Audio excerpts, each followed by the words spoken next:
Okay, hatimaye tena tuko na picha moja kabambe zaidi, wanaita Kings Art advertise ilisha kupatia chali yangu. Sasa tuzidi kusonga na picha kibabe zaidi.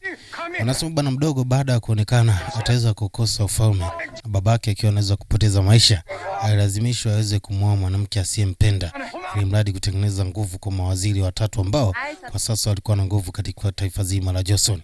Lakini mambo yakuishia hivyo kwa sababu tayari ndani ya moyo wake kuna mtu ambaye alimwaminigi, alimuonaga ni mtu wa thamani sana.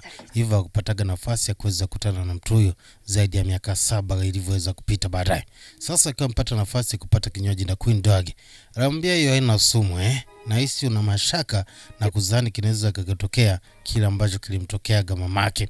Huyu chali mamake aliwekega sumu kwenye kinywaji baada babake kuweza kukata moto hivyo, na sasa yeye amebakia nayo. Mama anamwambia hata unaweza kuungana na wazazi wako kwa njia ile ile ambayo inafanana zaidi. Kwa hiyo bwana mdogo kwa sasa ni kama ana nguvu na ndio ameshika kiti cha ufalme zaidi. Hapa bado tutakwenda kujua vyema zaidi. Cha msingi waongozana mimi katika jaramba bomba zaidi, wanaita Kings Art. Hebu tuanzetu katika episode ya kwanza tu baada ya kupata mwongozo wa kitu ambayo tuko nayo live siku ya leo. Naomba tuanzie hapa Talabintibu katika jaramba kabambe zaidi. Wow. 전하, 날이 아직 서고 있을 것이다.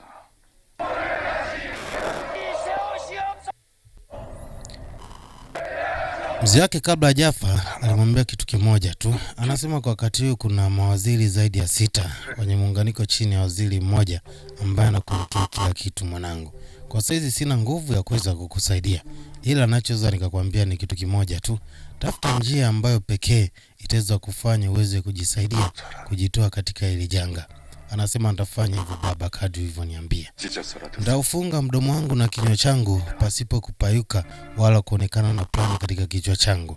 Sasa nje ndio alikuwa wanaingia mawaziri 6 ambao mzee alikuwa anawazungumzia akiwa chini ya mtaalamu wa zamani muite Jang Yuko. Anasema lazima tumtoe bwana mdogo na tutengeneze foundation ya taifa jipya la Joseon. Anasema nimekubaliana na ofa yenu, taweza kumuoa Ledio. Anasema basi hakuna mtu ambaye anaweza kupingana na kile ambacho unakisema mfalme wetu. Lakini haimaanishi kwamba watu hawa anachokisema ni kitu cha kijinga kiasi hicho. Mwamba alikuwa na namna kwa kipindi hicho. Naambia mtaalamu aliweza kupiga magoti. Yaraambia mfalme aliwapiga magoti mawaziri wakiwa chini ya mnyama Jang Yuko. Bonge moja la picha, akaribia bonge moja la story. Tarabintibu tulichapa tukiwa kitengozi hapa. Leta kawa tuzidi kuchamba kwa Tarabintibu. Anasema wewe ndo msingi wa taifa. Anasema msingi wa kweli wa taifa la Joseon ni mawaziri na wala sio mimi.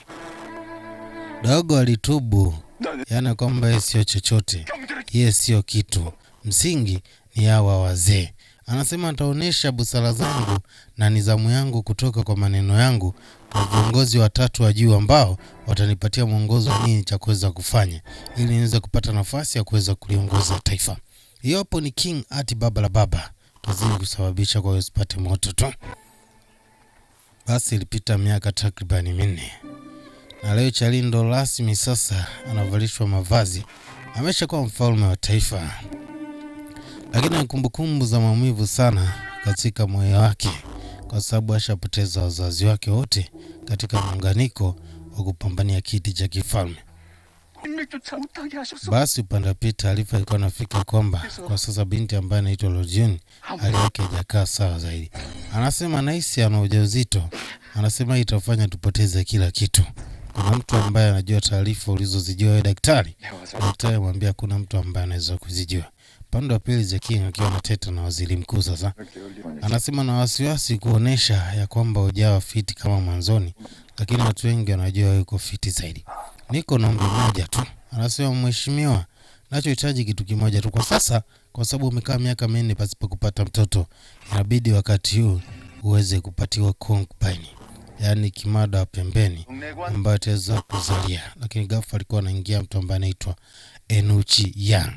원군께 하사할 정 Anasema nimekuja kuripoti kwa sababu kwa sasa nimeshapata sehemu ambayo inaweza kupelekea mwongozo wa mfalme kuweza kupumzika katika jumba zuri kubwa tu, na hivyo kutengeneza nafasi ya kuweza kumleta prinsi katika mwongozo ambao kwa sasa unazidi ufuate. Mtu huyo ambaye anaitwa Enuchijung, kuna kitu alimwambia mzee mzima, hatujui kitu gani. Hadi sasa upande wa pili kwa mfalme yuko chap, kuna sehemu anahitaji kuelekea. Ilikuwa ni maktaba huko. Hapa alikuwa anatafuta kitabu kimoja ambacho kina muunganiko wa siri moja nzito zaidi. Kuna ukurasa uliweza kumpatia majibu ya kile ambacho alikuwa anakitafuta. Okay, tunakuja upande wa pili. Huku ni kwa Queen Doge, mama wa mjengo Anasema nasikia kuna kiongozi anakuja. Akamwambia mpeni nafasi na mwache aweze kuingia tu. Hadi sasa upande wa pili wa The King anatafuta nafasi ya kuja kukutana na mtu ambaye alilazimishwaga aweze kumwoa. Upande wa pili aliweza kufika mzee mzima. Anasema kwa vitu vinavyoenda naona vina tofauti sana. Anasema kwa nini ambacho unakimaanisha? Nataka uende tofauti na yale mamlaka ya kumleta concubine. Huyo ni babake na ule binti sasa. Anasema rumors zinasambaa, japo tujajua kama ni ukweli, lakini rumors zinasambaa sana huko nje juu ya kitu ambacho anakifanya. Chaya anakumbuka kile ambacho kilimkuta kwa mama yake baada ya kuwekewa sumu na kukata moto. Hii inamuumiza sana katika akili yake. Sasa leo kiko katika baraza kwa mara ya kwanza. Anasema pita miaka 4, tunahitaji utupe mwongozo wa structure ya uongozi ambao uliona. Na mzee mmoja anapiga kelele sana. Anasema ni mfalme, hautakiwi motivated na waziri au na kiongozi fulani. Unahitaji kuliongoza taifa katika misingi yako. Basi mnyama alisogea. Anasema mheshimiwa, kwa sasa tutafuata kile ambacho unakitaka. Anasema basi tufanye kile ambacho Queen ameweza kuomba. Na karibisha uchaguzi wa concubine katika jumba la kifalme.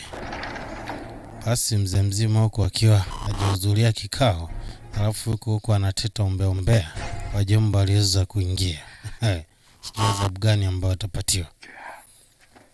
Anasema tu wanawake wote ambao wanamkera mke wangu. Anasema niko hapa mume wako. Anasema mimi ni mfalme na nimekuja kukuona wewe. Vipi, nini ambacho nakiona katika macho yako? Anasema sikuwa Queen kwa mapenzi yako wewe, lakini hata hivyo kwaji kunipa nafasi ya kunionyesha upendo hata mara moja. Anasema kwa sababu nimeshindwa kupatia mtoto, hivyo umeamua kunitafutia kimada. Hiyo itanifanya niwe na maumivu kwa sababu tayari nilikuwa na upendo na wewe. Tayari nilikuwa na hisia na wewe. Anasema hiyo inanifurahisha sana Nitakupatia majibu hicho ambacho unakitaka. Anasema utakufa muda sio mrefu. Kwa hiyo mnyama anamwambia vile mwanamke ambaye aliweza kumwoa miaka 4 iliyopita. Upande wa pili huko wazee wakiwa wanazidi kujadili, lakini pia upande wa pili mtaalamu anamwambia mwanamke makavu zaidi. Anasema nyinyi mlinifanyaga nikose nguvu ya kuweza kuliongoza taifa kwa kunilazimisha niingie kwa upande wa familia ambayo ilikuwa haiwezi kusupport kitu chochote. Nilikuaga wewe kwa ajili ya kulinda tu ufalme, lakini imaanishi kwa sasa kama naweza nikawa na uhusiano na wewe. Chukua time, wewe huwezi ukawa mwanamke wangu. Tayari kuna historia ambayo ilikaga katika hisia za maisha yangu. Mzee alimtema mama akiwa katika hali mbovu zaidi. Upande wa pili mzee alikutana na adhabu tu kwa sababu hajahudhuria kikao. Alafu pia inaonekana kuna jambo alikuwa anateta na Queen Doge. Anasema kama tulivyopanga. Kila kitu ambacho kipo pale, kuanzia vijakazi wote tumewapachika sisi. Kwa mwongozo wa kile kinachoendelea bado kipo chini yetu tu, kwa usipate mashaka zaidi. Basi mfalme baada ya kufika hapa anakumbuka kumbukumbu ya nyuma kidogo juu ya mtu ambaye alikuwa amempenda sana. Ni katika kijiji fulani kwa ambako ilisikika taarifa kwamba kuna mgeni anakuja kutoka mji wa Anyang, hivyo anakuja kutafuta mchumba. Basi mwamba kipindi hicho alikuwa mdogo sana, ni kama miaka 7 iliyopita. Yeye ameandaa maua, anasema hakika ndampata mwanamke ambaye atakuwa sahihi kwa upande wangu. Kumbuka hii ni kumbukumbu ya Charlie tu baada ya kutoka kumkataa Queen ambaye alilazimishwa aweze kumwoa. Yeye alikuwa na mtu ambaye anampendaga sana. Mtu huyo hatujapata kuiona sura yake, lakini sasa ndo tunamwona mtu huyo live. Alikuwa ni bibi huyo. 늦어질 줄 몰랐습니다. Anasema nimekuona, lakini pia nilikuwa na kazi zangu za kiserikali tu. 다 나눠서 Kwa hiyo nashukuru kama mpata nafasi ya kufika katika kijiji hichi. Anasema usinichukulie kiasi hicho wewe mwanamke, nitakufanya kitu mbaya. Ghafla na kijiji wakaingilia. Anasema unajua unaongea na nani eh? Si tunaweza tukakufanyia kitu kibaya bwana. Hebu mwache bosi wetu. Anasema basi mimi nitaondoka katika kijiji chenu bwana. Ni wana kijiji ambao walikuwa wanapenda sana. Lakini pia ni wana kijiji ambao walikuwa wanafanya kazi zao pasipo mwingiliano na mtu mwingine. Kijiji ambacho kilikuwa kimejitenga zaidi. Sasa Mwamba pia anapata kumbukumbu ya Queen Dog. 없습니다.